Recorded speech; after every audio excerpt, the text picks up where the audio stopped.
আসসালামু আলাইকুম। আমরা হচ্ছি ইংরেজি 53তম আবর্তনের শিক্ষার্থী জাহাঙ্গীরনগর বিশ্ববিদ্যালয়ের। তো আসলে 33 বছর পর জাকসু হচ্ছে, আসলে এইটার অনুভূতি, এটার ফিলিংস আসলে ভাষায় প্রকাশ করার মতো না।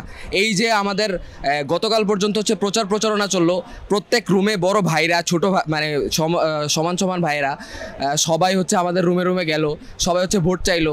এই যে একটা আমাদের মধ্যে যে একটা কানেকশন, এই যে আমাদের সৌহার্দ্যপূর্ণ সম্পর্কটা, সেটা সেটা আরও বেড়ে গেল। তো আসলে এই অনুভূতি আসলে প্রকাশ করার মতো না। এই যে আজকে সকালবেলা উঠেই আমরা এই যে কেন্দ্রে গেলাম, সবাই গিয়ে ভোট দিলাম, খুব অন্যরকম ফিলিংস। যেমন আমি ব্যক্তিগতভাবে আমার এটা হচ্ছে প্রথম ভোট, জীবনের প্রথম ভোট দিলাম আমি হচ্ছে বিশ্ববিদ্যালয়ে এসে। মানে আমার বন্ধু হচ্ছে সেন্ট্রালে হচ্ছে প্রার্থী, সে দাঁড়ালো নির্বাচনে।